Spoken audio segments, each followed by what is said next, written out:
lumière de sa face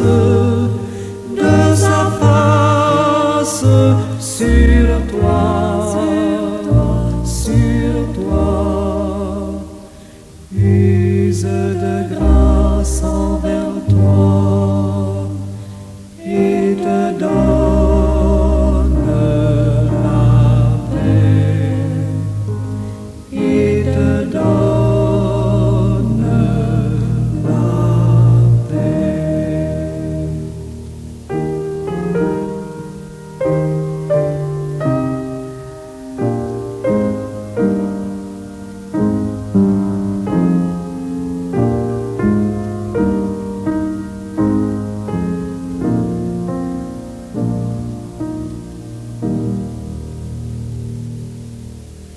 L'Éternel te bénisse, l'Éternel te bénisse et te garde, fasse lever la lumière de sa face sur toi,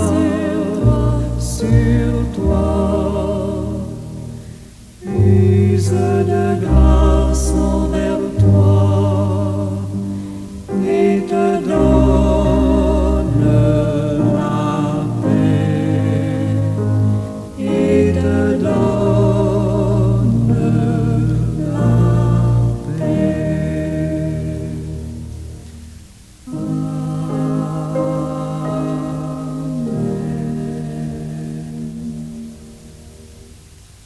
La foi, l'espérance et l'amour. Voilà les trois vertus théologales. Bien-aimés du Seigneur et amis à l'écoute, bon matin, bonjour, que la grâce et la paix de Dieu vous soient. Dans la capsule de ce matin, je crois devoir venir avec les trois vertus théologales mentionnées dans cette hymne à l'amour. Car c'est avec elle que l'apôtre a fermé ce chapitre. Il dit bien et avec force, maintenant ces trois choses demeurent. La foi, l'espérance et l'amour. Mais la plus grande de ces choses, c'est l'amour. 1 Corinthiens 13, verset 13. Ces vertus constituent fondamentalement la base de la tradition chrétienne et jouent un rôle essentiel dans la vie spirituelle des croyants et croyantes. Nous passerons à pieds joints, bien entendu, sur chacune de ces vertus en soulignant leur signification et leur interconnexion, sans manquer d'attirer votre attention particulièrement sur l'importance primordiale de l'amour. Je crois que, de façon magistrale, l'apôtre conclut l'hymne avec l'amour pour montrer combien fondamentale est cette vertu. Prions Dieu. Tiens éternel, Dieu d'amour et de grâce, je veux te remercier humblement pour la nuit dernière où, une fois de plus, tu fus à l'œuvre auprès de tous et de chacun. Merci pour tes soins prodigués et ta grâce abondante. Merci aussi pour cette nouvelle journée qui commence.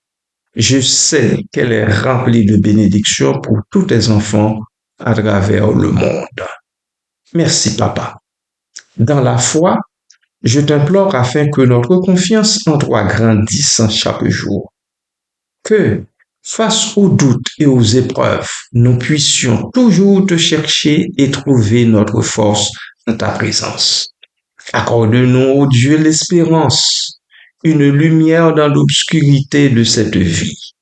Que chaque jour soit une promesse de renouveau et que nous voyons ta main à l'œuvre dans les moments de désespoir. Que notre regard soit tourné vers l'avenir, sachant que tu as préparé un chemin pour chacun et chacune de nous.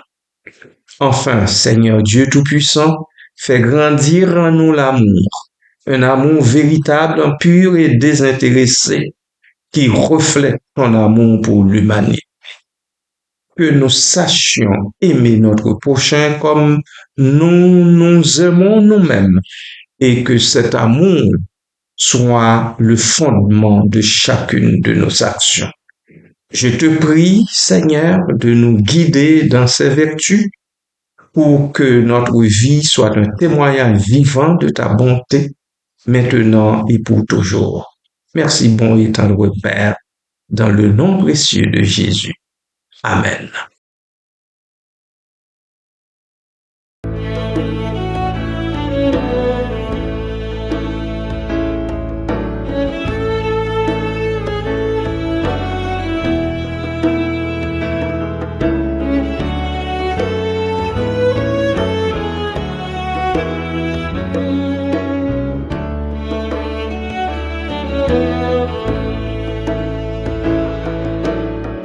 La foi nous montre la main de Dieu, agissant dans sa création merveilleuse et dans sa fidélité pour ceux qui vivent, non par la vue mais par la foi. Nos pères ont parcouru la terre dans la foi en sa puissance et ses promesses. Ils attendaient la sainte cité de Dieu, règne de justice et de paix. Nous vivrons dans la puissance de sa promesse et nos yeux fixés sur lui, notre couronne, jusqu'à la fin de la course et des travaux, non par la vue mais par la foi.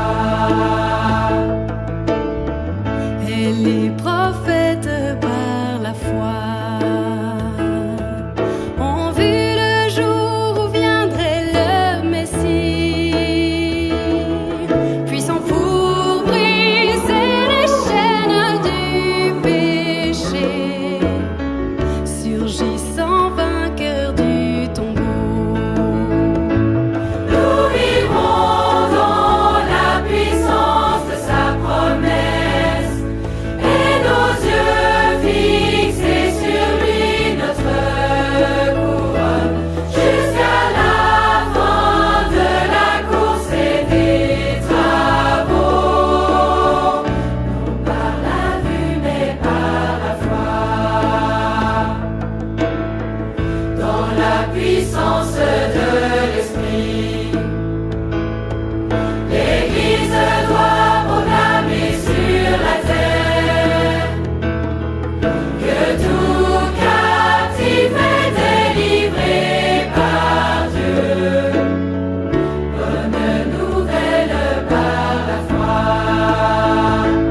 Nous vivrons dans la puissance de sa promesse et nos yeux fixés sur lui, notre couronne, jusqu'à la fin de la course et des travaux, non par la vue mais par la foi.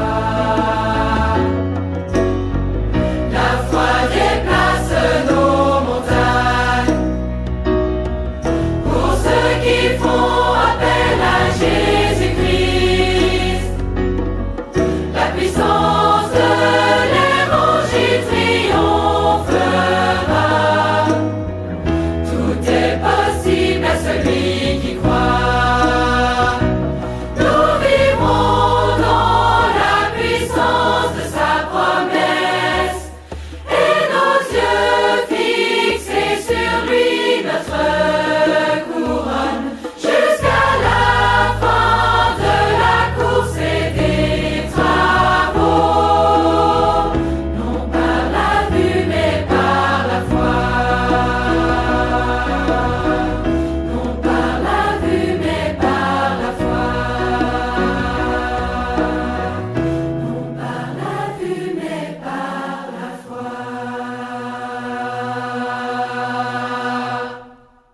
La foi. La foi est souvent définie comme une confiance profonde en Dieu et en ses promesses. Elle est le fondement de la relation entre l'homme et le divin. Dans le contexte chrétien, la foi implique non seulement une croyance intellectuelle, mais aussi une confiance active qui se manifeste par des actions. La foi est ce qui permet aux croyants de se tourner vers Dieu, même dans les moments d'incertitude et de souffrance. Elle est le moteur qui pousse les chrétiens à vivre selon les enseignements de Jésus-Christ. La foi est également un don de Dieu qui permet aux croyants et croyantes de voir au-delà des réalités matérielles et de s'accrocher à l'espérance d'une vie éternelle. Elle est souvent mise à l'épreuve, mais c'est dans ces épreuves que la foi se renforce. La foi est donc une vertu dynamique qui évolue et se développe au fil du temps, nourrie par la prière, la méditation des Saintes Écritures et la vie en communauté. Amen.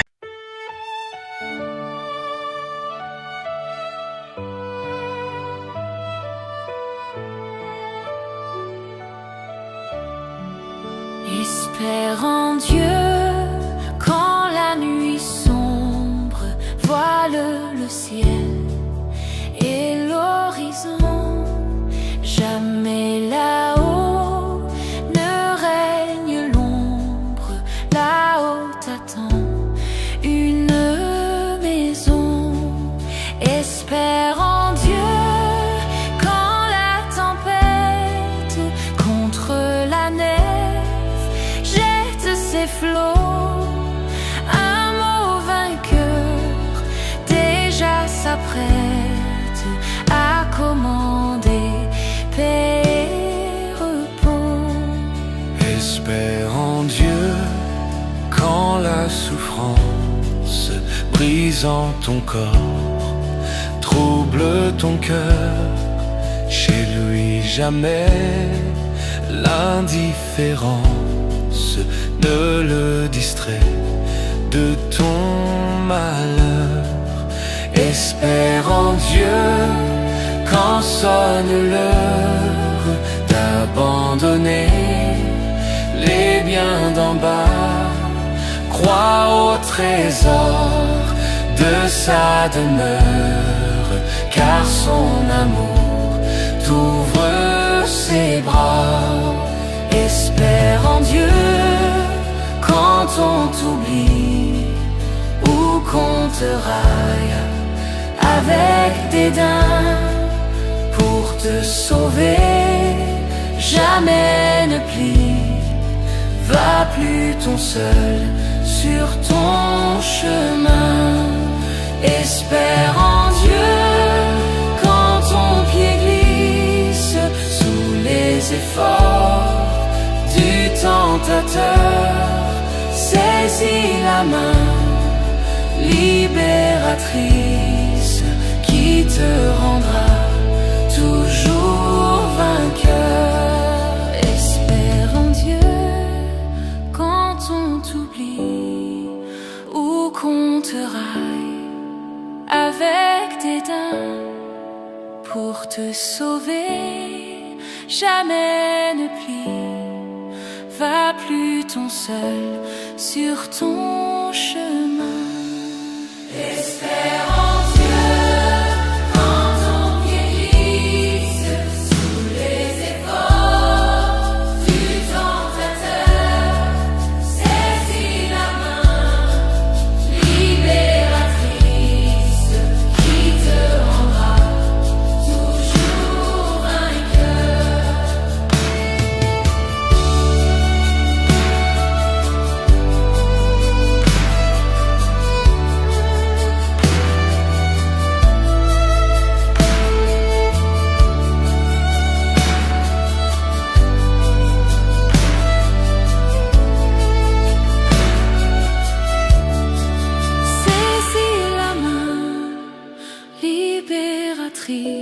ce qui te rendra toujours vainqueur.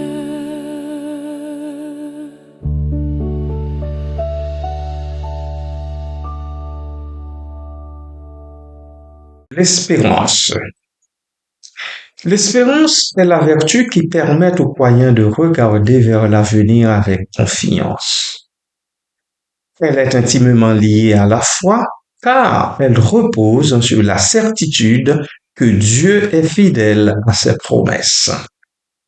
L'espérance ne se limite pas à un optimisme passif. Oh non, elle est active et engageante. Elle pousse les croyants à agir dans le présent en vue d'un avenir meilleur, que ce soit sur cette terre ou dans l'au-delà. Dans les moments de désespoir, l'espérance devient une source de réconfort et de force.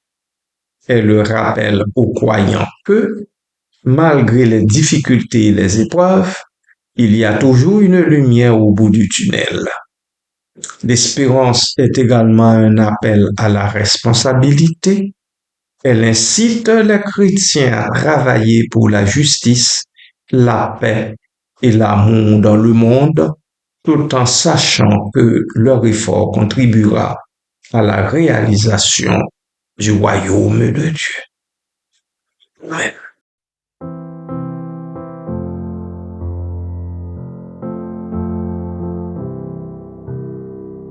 L'amour de Dieu de loin surpasse ce qu'un humain peut exprimer.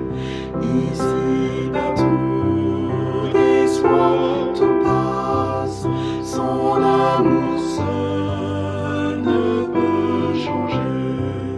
Épreuve ou deuil, danger, tristesse, rien ne sépare jamais. C'est bien-aimé de sa tendresse, de son amour parfait.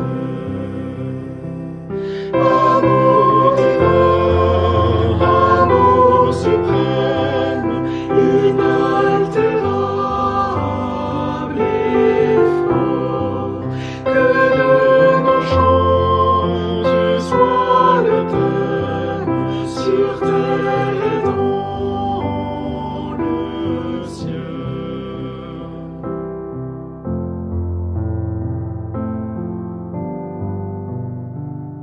L'amour de Dieu qui peut décrire ta plénitude et ta beauté, pour te chanter et pour te dire, il nous faudra l'éternité. Alors enfin rendu semblable au Seigneur glorieux, nous comprendrons l'incomparable, le grand amour de Dieu. Immense amour, amour suprême, inaltérable et fort, que de nos chants tu sois le thème, sur terre et dans le ciel.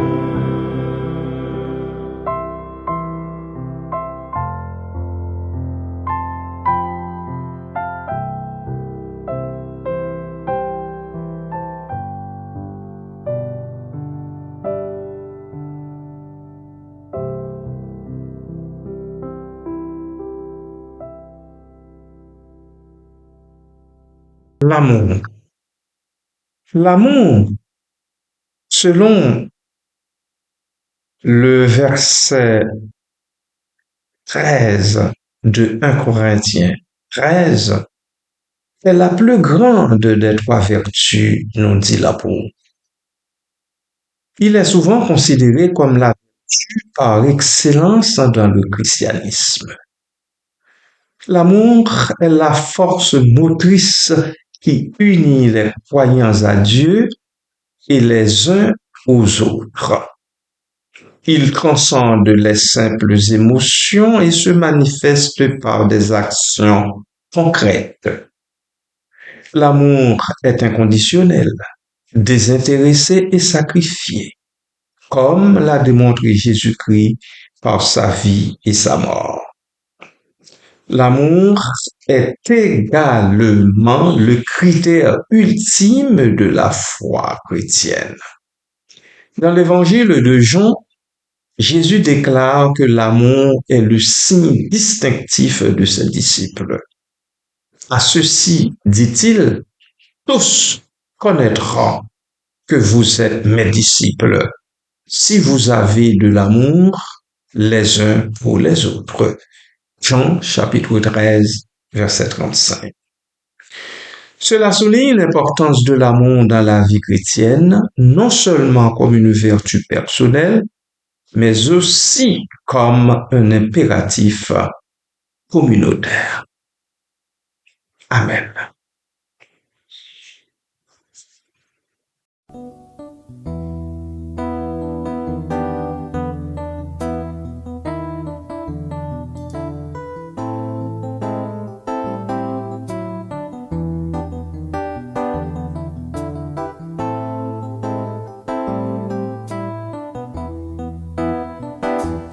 Tous unis dans l'esprit, tous unis en Jésus, tous unis dans l'esprit, tous unis en Jésus. Nous prions que bientôt cette Église nous soit pleine, et le monde saura que nous sommes chrétiens. À l'amour en nos actes sont empreints. Nous marchons côte à côte et la main dans la main. Nous marchons côte à côte et la main dans la main. À la table du roi, nous partageons le même pain. Et le monde saura que nous sommes chrétiens. À l'amour en nos actes sont empreints. Dans ce cœur nous voulons travailler pour Jésus. Dans ce cœur nous voulons travailler pour Jésus. Proclamer à tout homme qui nous offre le salut. Et le monde saura que nous sommes chrétiens. Par l'amour dans nos actes sont empreints. Gloire au Dieu créateur de la terre et des cieux. Gloire au Fils éternel, rédempteur nos milieux. Gloire à l'Esprit qui verse en nous l'amour de Dieu. Et le monde saura que nous sommes chrétiens. Par l'amour dans nos actes sont empreints.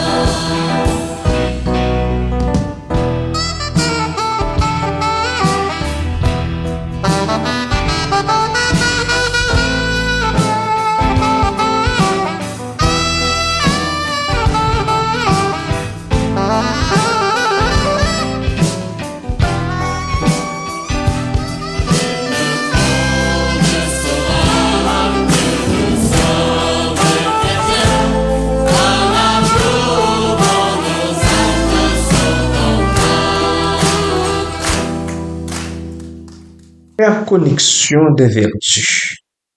Les trois vertus théologales sont profondément interconnectées, bien-aimés de Dieu.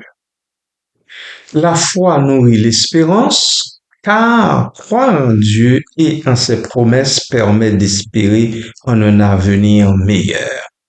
De même, L'espérance renforce la foi, car elle offre une perspective qui encourage les croyants à persévérer dans leur confiance en Dieu. Enfin, l'amour est le lien qui unit ces deux vertus. Sans amour, la foi et l'espérance peuvent devenir vides et stériles. L'amour est également ce qui donne sens à la foi et à l'espérance. Une foi sans amour peut mener à l'orgueil et à la division, tandis qu'une espérance sans amour peut devenir désillusionnée et amère. L'amour, en tant que vertu suprême, est ce qui donne vie et profondeur aux autres vertus. Il est le but ultime de la vie chrétienne. Nous concluons en disant que les trois vertus théologales de la foi, de l'espérance et de l'amour sont essentielles à la vie chrétienne. Chacune d'elles joue un rôle unique et complémentaire dans la relation entre le croyant et Dieu, ainsi qu'entre les croyants eux-mêmes. Alors que la foi et l'espérance sont des fondements importants, c'est l'amour qui les transcende et les complète. Cultivant ces vertus, les chrétiens et chrétiennes sont appelés à vivre une vie qui reflète la nature de Dieu et à être des témoins de son amour dans le monde.